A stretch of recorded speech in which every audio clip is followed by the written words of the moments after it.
Good afternoon. My name is Scott Shibayama. I'm an attorney, employment law attorney, and founder of Vision Law Corporation, which helps small businesses avoid employee problems in California. Some of you are probably familiar or may be familiar with a day in the life of a small business employment attorney videos that I do. This is going to be of a slightly different take. I'll call it Employment and Labor Law 101. And a good place to start is Wrongful Termination Law 101. I often get asked by my small business clients a lot, in California, it seems like employees, have all the rights. It's a one-way street, and it doesn't seem like we have any rights. And I have to tell them that is, how it is, unfortunately, in California, and probably other states. I'm sure other states' employment and labor laws, they're, of course, intended to protect the employee, not the small business owner or big business even. I should have that reverse, Obviously, big businesses, you wouldn't expect them to need the protection as much as us small business owners. We need protection from our employees. I talk to my employer clients all the time, and they feel like they're walking on eggshells in their own business. And that's not right. That's not right. Unfortunately, though, speaking of rights, we small employers don't have a lot of rights. But one right that's in the law that we do have is Labor Code Section 2922, which basically sets forth the at-will employment concept. The employment relationship is terminable at will by either party. The way we fashion it in employee handbooks is at will. One of the first policies in the handbook, either you or the company can terminate the employment relationship at any time, with or without notice, with or without cause, for any reason or no reason at all. Okay, that's at-will employment. Sounds good, right? So, hey, we can go out there and we don't like an employee, we can fire at will. Unfortunately not, because then all the employee rights kick in. And what I say is the at-will rule or law, it's like Swiss cheese, right? There's so many exceptions to your ability to terminate employees at will. For example, anti-discrimination laws, right? We can't discriminate against an employee because of race, sex, religion, national origin, color, sexual orientation, gender identity in California, etc. And that's not the full list. There's a long list of what we call protected classes that we cannot terminate at will for that reason. Okay. Good news is partially that law, the Fair Employment and Housing Act, only applies to employers with at least 5 employees. Not very large still, but if you're under 5 employees, not that you want to just terminate people based on the protected classes, because that still could have some risk, but for reasons we're not going to go into on this video. But at least theoretically, there is no liability for an employer of 4 or less employees to terminate for those protected or based on protected categories. There could be retaliation claims. What a retaliation claim is very simple to prove. Basically, in employment law, if one of your employees engages in any sort of protected activity and we terminate them within a short time of them engaging in that protected activity, it's what we call a prima facie case of retaliation, because there's only 3 elements to a retaliation claim. One is the employee engaged in protected activity, something bad happened to them, i.e. adverse action. And there's a causal connection between the employee engaging in the protected activity and the adverse action. And of course, if the protected activity is close in time to the adverse action, the law is presuming that there's a causal connection. Not all is lost. The employer still can prove a legitimate business reason for terminating that employee such that it was not retaliation. It was a valid, legitimate business reason to terminate, which then is a defense to a retaliation claim. But nevertheless, retaliation claims are big and they're dangerous in California. And it's one of those holes in the Swiss cheese where, we need to be, as employers, cognizant of retaliation claims so we don't, make a mistake and fire somebody because we did not like them complaining to us about not getting paid overtime, for example. That would be protected activity because the labor code allows the employee, requires an employer to pay employee overtime in the appropriate circumstances. So if an employee complains, they're protected. We need to be careful about any adverse action we take against them. And this could be very insidious. I mean, a lot of times you don't realize that the employee is engaged in protected activity. Why? Because if you don't know the law yourself, it's kind of hard to know when the employee is, quote, exercising their rights under the law to apprise you of the law. And once they do that, thereby protecting themselves from termination or discipline. What other kinds of Swiss cheese holes could there be? There could be implied contracts that override at-will status. Now, luckily, these are very rare, but the kind of factors that go into creating an implied contract not to terminate except for good cause, i.e., contrary to at-will employment, are things like the longer the employee stays, the harder they're to get rid of. Because they believe it or not, the implication is the longer they stay, the more we're happy with their performance. And, if we give them raises along the way, that's another potential fact that can work against us to create an implied contract.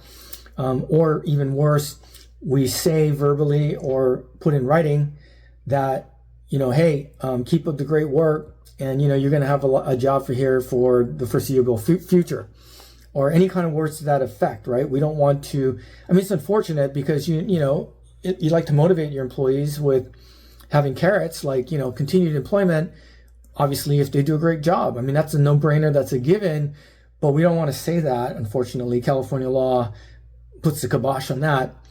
And we certainly don't want to put it in writing because that's another fact that can imply contract not to terminate except for good cause. So in my world, what's very classic, and this is a good thing to talk about now, is employers, well, let me back up, more rights for the employer that is not like in the law, like Labor Code Section 2922 is in the law, right? We can terminate at will with exceptions. But other like managerial type rights that we have that also help with employment and labor law is we can set expectations for our employees and then we can hold them accountable, right? And reason I brought that up now is, unfortunately, I get called a lot of times way late in the game. An employer has been dealing with a long-term employee, sometimes 20 years. They've been there since their 40s, but now they're like into their 60s. And suddenly, they're not keeping up with technology. They're getting slow. They're not performing up to par. And, one would think, well, let's terminate at will. Well, all the bells should be going off in our brains because no, if we've given this employee raises over the years, which we probably have, we may not have written them up at all. There's no written performance, anything in their file, and they're there 20 years. It's a long time. And so, believe it or not, California law might be creating rights for that worker, irrespective of age discrimination or any other kind of discrimination under the FEHA, just straight up breach of an implied contract not to terminate for good cause. So what does good cause mean? Good cause usually means that we can prove that we have expectations of this person and they're not meeting our expectations, right? And these expectations are related to the job, performance related. And so typically, terminate for good cause, we need to prove that. And sure, you can prove it without written warnings or anything else in writing, but obviously it's much better if you're documenting performance issues along the way and to terminate employees. And if you keep an employee for 20 years with absolutely no performance related documentation, it looks highly suspect when all of a sudden, when they turn, when they're over 40 and when they're sick, I guess my example, they were hired when they were 40, but that's, by the way, where the law protects folks for age discrimination. Anybody over 40 years of age is in a protected category. So they were 40 when they got hired, but now it's 20 years later and they're 60 or in their 60s. And it looks highly suspicious if all of a sudden we want to axe this employee that's been there that long and we have no documentation in the file. It's ripe for one of those Swiss cheese exceptions for age discrimination, for example. Or let's say this worker has now developed some medical conditions or even a disability, mental or physical. Then that's more exceptions to the at-will rule where we cannot terminate an employee. Because if they can allege that we terminated them based on a medical condition or a disability, mental or physical, and we've not done anything to reasonably accommodate the medical condition or the physical disability, then we could be found to have violated the law. And by the way, we may not have violated the law, but if this employee goes off and seeks one of a dime a dozen type lawyers, typically out of Southern California, that just will take any kind of case. And actually, this one would have facts that have legitimate potential basis for liability. But once you've been sued, is what I tell my small business clients, you've already lost, unfortunately. And why is that? You've lost because most of these claims that I've been talking about, not all of them, but certainly the fee hike claims and wage and hour claims, which we haven't talked about much until just now in this video. But all these sort of claims have automatic attorney's fees to the other side. And we as the employer will never get ours, except in rare and super exceptional circumstances. But you might as well just figure you're never going to be able to get your fees. And by the way, if you get a recovery of fees against your former employee, they're probably not good to pay off the judgment for fees anyway. But the other reason is you have to hire someone like my firm, me or my firm, and spend your hard-earned money, which you'd rather be spending somewhere else, on a defense of the claim. So you're looking at spending money three ways: to pay for your own defense, and ultimately pay your employee and their attorney to go away. Settlement, 999 out of 1,000 cases in our experience from my firm settle. It's very rare for anything to go to trial. Most cases are going to settle, especially the ones that carry plaintiff's attorney's fees, because the longer you litigate, the more their fees are going up and the more the settlement value of the case goes up. So we're typically trying to resolve cases at legitimate settlement values as soon as possible. And like I say, we get you out of the case as soon as possible with the least overall cost. Cost being what you pay us and what you pay the other side. Then the other thing that is happening is you're spending your valuable time when you should be running your business talking to us, right? And that's no fun. Trust me, it's no fun. Having to respond to a lawsuit, I think we all know that. It's very troublesome from a small business's perspective. But you're spending your time on top of your money, and then it's emotional capital, right? Your small business is your baby. I know. I've been building my law firm for 24 years. And in the first 7 years, I never knew if I was going to be in business or not. So, and I'm sure any entrepreneur knows that, gets that sense that, what they say, right? 9 out of 10 businesses fail within first 5 years. And then the next 5 years, the rest of them, 9 out of 10 fail. So to build a successful business is very rewarding. Congratulations to all of you out there that have, but that's what I'm saying. You do not want to get involved with any kind of lawsuit, but particularly not an employment and labor law or wage and hour lawsuit, where the other side can get their attorney's fees. And so with that, I think you get a pretty good sense of why your sole legal right, termination at will, is not exactly that. And so what do? I guess I'll do a plug for myself or lawyers like me.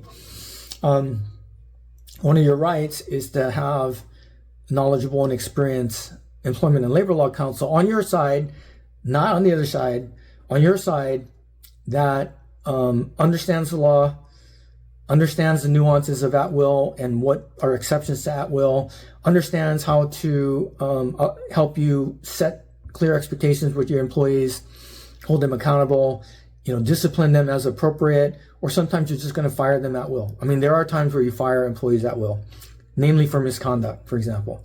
We'll save misconduct for another video session. If you have any further questions or want to learn more, you can check us out at visionlaw.com. Thank you and aloha.